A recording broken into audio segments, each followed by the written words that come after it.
ভাগিনা তাড়াতাড়ি কাজ করো, তোমার মামা চলে আসবে। মাম, আমি আর পারতেছি না ভাগিনা, তোমাকে পারতেই হবে। আমার স্বামী বাড়িতে না থাকায় ভাগিনা যা করো শুনলে আপনার আত্মা কেঁপে উঠবে, আপনার মেশিন দিয়ে পানি চলে আসবে, আপনি হাতের কাজ করতে বাধ্য হবেন। তাই গল্পটি মনোযোগ দিয়ে সম্পূর্ণ শুনুন। মাম আমার হাত ধরে জিজ্ঞাসা করলেন, তুমি আমাকে কেমন দেখো? আমি তাকে সুন্দরী বললাম, আর তার হাসিতে আনন্দ ফুটে উঠল। তবে কিছুক্ষণ পর মাম কিছুটা অস্বস্তিতে পড়লেন, আর আমি তাকে তার রুমে বিশ্রাম নিতে বললাম। তিনি বললেন, আমি একা ঘুমাতে অভ্যস্ত নই এবং তাই আমার রুমেই ঘুমিয়ে পড়লেন। সেই রাতে আমি ভালোভাবে ঘুমাতে পারছিলাম না, কারণ মাম ঘুমের মধ্যে বারবার বিটবিট করছিলেন এবং একসময় আমার হাত ধরে ফেললেন। তারপর মাম ছিলেন অনেক সুন্দর, বয়স হবে 2-6। তিনি সবসময় সাজগোজ করতে ভালোবাসতেন। মামিকে প্রথম দেখে আমি তাকে মনে মনে অনেক পছন্দ করতাম, কিন্তু মাম আমাকে পেয়ে এমনটা করবে আমি কখনো ভাবতে পারিনি। আমার গল্পগুলো তোমরা শুনো, কিন্তু সাবস্ক্রাইব করো না দয়া করে। গল্পগুলো ভালো লাগলে ভিডিওটি লাইক, শেয়ার এবং চ্যানেলটি সাবস্ক্রাইব করো প্লিজ। কয়েকদিন পর মামিকে দেখে মনে হলো তিনি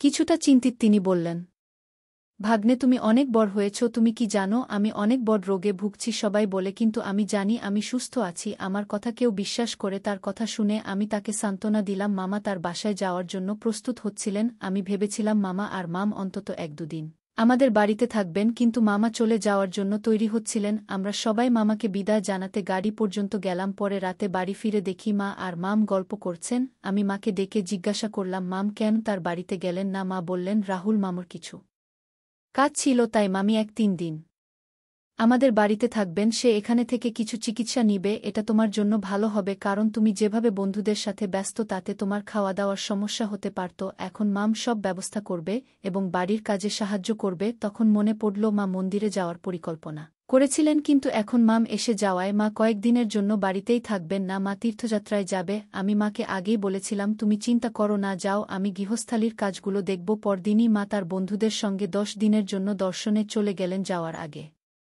মা আমাকে বারবার ফোন করছিলেন যাতে আমি ঠিকমত খাওয়া দাওয়া করি। একদিন যখন রান্নাঘরে গেলাম, মাম সেখানে ছিলেন এবং বললেন, তুমি যে খাবার চাও তা নিজে তৈরি করে নাও। সাধারণত আমি প্রতিদিন সন্ধ্যায় 2টো ডিম সেদ্ধ করে খেতাম, কিন্তু আজ মাম আমার জন্য খাবার তৈরি করে রেখেছিলেন। তিনি বললেন, আমি বিকেলে তোমার ঘর পরিষ্কার করতে গিয়েছিলাম, তখন তোমার খাবারের তালিকা দেখলাম। আমি খুশি হয়ে বললাম, ওয়াও মামি, তুমি তো খুব স্মার্ট। এরপর আমি মামিকে আলিঙ্গন করলাম, যদিও সেটা খুব সাধারণ একটা মুহূর্ত ছিল। মাম প্রতিদিন আমার খাবারের তালিকা দেখে সময়মতো খাবার তৈরি করতেন। 2 দিন পর মাকে ফোন করে বললাম, মা, আমাকে এতবার ফোন করো না, আমি ভালো আছি। মামি আমার জন্য সব ঠিকঠাকভাবে খেয়াল রাখছে, তুমি তোমার যাত্রা উপভোগ করো। সেই রাতেই মামি আমার সাথে কথা বলতে শুরু করলেন। আলাপের মাঝে আমি জানতে চাইলাম তার কি চিকিৎসা চলছে। মাম হাসি দিয়ে বললেন, আমি পরিবারে নতুন অতিথি আনতে চাইছি, এজন্য কিছু প্রস্তুতি নিচ্ছি। আমি মামিকে আর কোনো প্রশ্ন করলাম না। হঠাৎ একদিন মাম একটু ভয় পেয়ে গিয়েছিলেন, কারণ বাইরে ঝড় হচ্ছিল আর বিকট শব্দ হচ্ছিল। আচমকা বিদ্যুতের শব্দে তিনি ভয় পেয়ে আমাকে জড়িয়ে ধরলেন। আমি একটু অবাক হয়েছিলাম, কারণ তিনি সাধারণত এমনভাবে প্রতিক্রিয়া দেখাতেন। আমি তাকে শান্ত করে বললাম, মাম, ভয়ের কিছু নেই, আমি আছি। যদিও পরিস্থিতি একটু অস্বস্তিকর ছিল, কারণ তিনি আমার মাম। আমি পরিস্থিতি স্বাভাবিক করার চেষ্টা করলাম। তিনি কিছুক্ষণ পরে শান্ত হয়ে গেলেন। আমি তাকে বললাম, আপনি বডিবিল্ডার ভাগ্নেকে নিয়ে চিন্তা করবেন না, আমি এখানে আছি। আমরা দুজনেই হাসলাম এবং আমি তাকে তার রুমে বিশ্রাম নিতে বললাম। সকালে তিনি আমাকে বললেন, তুমি চাইলে আমার রুমে ঘুমাতে পারো, যাতে একা একা ভয় না পাও। কিন্তু আমি তাকে আশ্বাস তো করলাম যে আমি ঠিক আছি।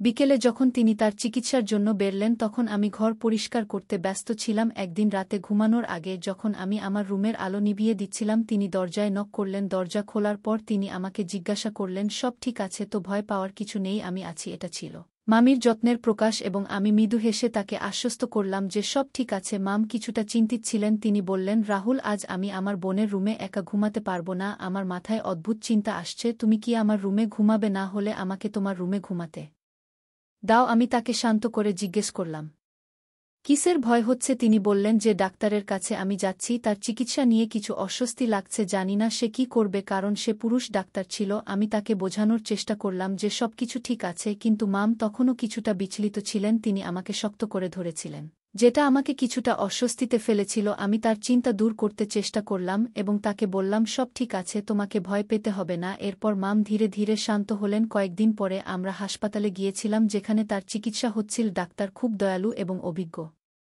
ছিলেন, যা আমাকে আশ্বস্ত করেছিল। মাম ডাক্তার দেখানোর পর কিছুটা ক্লান্ত লাগছিল। আমি তাকে বললাম, চিকিৎসার কথা ছেড়ে দাও, আজ তোমাকে সিনেমা দেখতে নিয়ে যাব। গ্রামে সিনেমা বা মূল ছিল না এবং মামা তাকে খুব একটা বাইরে নিয়ে যেতেন না, তাই আমি ভাবলাম একটু পরিবর্তন হলে তার মন ভালো হবে। আমি মামিকে বললাম যে তাকে ঘুরতে নিয়ে যাচ্ছি এবং তার মুখে আনন্দের হাসি ফুটে উঠল। তিনি আমার হাত ধরে কিছুক্ষণের মধ্যেই গাড়িতে ঘুমিয়ে পড়লেন। মাথাটা আমার কাঁধে রেখেছিলেন বলে আমরা ঘুরে বেড়ালাম, সিনেমা দেখলাম এবং মাম বললেন, আজকের দিনটা আমি ভুলব না। মনে হচ্ছিল যেন আমরা খুব ভালো সময় কাটাচ্ছি, আমি যেন আমার প্রিয় মামুর সঙ্গেই আছি। মামুর কথাবার্তায় ভালোবাসা আর যত্নের অভিজ্ঞপ্তি ছিল, তাই আমি তাকে ধীরে ধীরে কথা বলতে দিলাম। আমরা বাসায় ফিরে এলাম এবং পরে আমি জিমে গিয়ে শরীর চর্চা করলাম। তারপর বাড়ি ফিরে রাতের খাবার খেয়ে স্নান করতে গেলাম। গান শুনে মন ফ্রেশ হয়ে গেল এবং আমি বিশ্রাম নিতে রুমে এলাম। কিছুক্ষণ পর হঠাৎ মনে হলো কেউ আমার রুমে আছে। আমি চোখ খুলে দেখি মাম ছিল। তিনি বললেন, রাহুল, তুমি প্রতিদিন জিম করে এত কষ্ট করো, তাই শুধু জানতে চাইছিলাম তোমার শরীর কেমন আছে। আমি একটু বিব্রত হলেও হেসে বললাম, আমি ঠিক আছি মামি। তিনি দুঃখিত হয়ে বললেন, ভুল হয়ে গেলে শরীর। তারপর তিনি রুম থেকে বেরিয়ে গেলেন। আমি বুঝতে পারলাম তিনি কেবলমাত্র আমার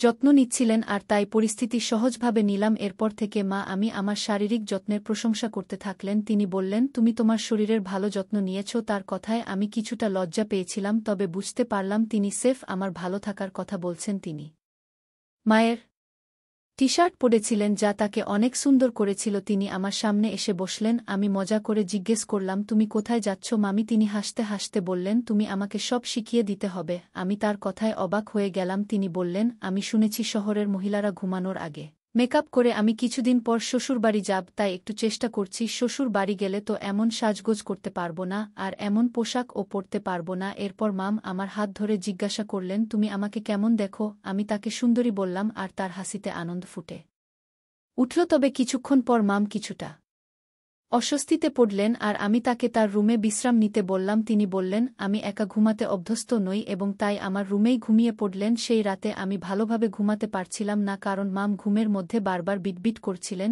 এবং একসময় আমার হাত ধরে ফেললেন। আমি তাকে আস্তে করে ছেড়ে দিয়ে ঘুম পাড়িয়ে দিলাম আর পরের দিন সকালে সবকিছু স্বাভাবিক ছিল। রাতে মাম আমার হাত ধরে টেনে নিতে লাগলেন, তখন আমি কিছুটা বিরক্ত হয়ে গেলাম কারণ ঘুমাতে পারছিলাম না। আমি শান্তভাবে তার হাত সরিয়ে দিয়ে উঠে বিছানাটা মেঝেতে রেখে শুয়ে পড়লাম।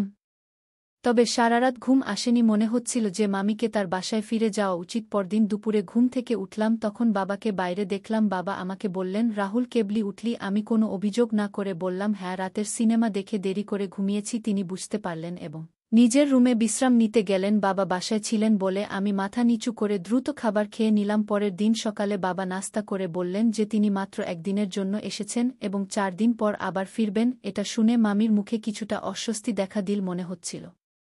মামি এতে অনেক খুশি হয়েছিল। আমি দ্রুত সবকিছু গুছিয়ে নিলাম এবং রুমের দিকে যাচ্ছিলাম, তখন হঠাৎ মামির চিৎকার শুনলাম। আমি দৌড়ে গেলাম এবং জানতে পারলাম যে মাম মায়ের রুমের বাথরুমে গোসল করছিলেন। মাম বলছিলেন যে গিজার ফুটো হয়ে গরম জল চারদিকে ছড়িয়ে পড়েছে। আমি তাড়াতাড়ি তাকে সাহায্য করার জন্য বাথরুমে গেলাম। ভেতরে গিয়ে দেখি বাথরুমে কোনো বিপদ নেই এবং গরম জলের সমস্যা মিটে গেছে। সবকিছু ঠিক ছিল, তাই মামিকে আশ্বস্ত করলাম। কিন্তু মামির এইরকম আচরণ আমাকে বারবার ভাবিয়ে তুলছিল। একদিন সন্ধ্যায় আমি হঠাৎ দেখি মাম খুব তাড়াহুড়ো করছে। সে বেখেয়ালে তার পোশাকে কিছু পানি ফেলেছিল আর তাড়াতাড়ি করে সেটা মুছে ফেলতে চেষ্টা করছিল। আমি যখন ঘরে ঢুকলাম, মাম কিছুটা বিব্রত হয়ে তার গায়ে একটি বড় ওড়না জড়িয়ে নীল। আমাকে দেখে চমকে উঠে বলল, ও মা, তুই আমাকে ভয় পাইয়ে দিলি। আমি হেসে ফেললাম, মামি, তুমি তো এমনভাবে দাঁড়িয়েছ যেন কোনো নাটকের বড় দৃশ্যের জন্য তৈরি হচ্ছ। মামি লজ্জায় একটু হেসে বলল, আজ এত কাজের চাপ, বুঝলি, ভুল করে সবকিছু এলোমেলো করে ফেলেছি। আমি তাকে আশ্বস্ত করলাম, কোনো সমস্যা নেই মামি, এমনটা হতেই পারে, তুমি শুধু ঠান্ডা মাথায় নিজের কাজ শেষ করো। মামি স্বস্তির নিঃশ্বাস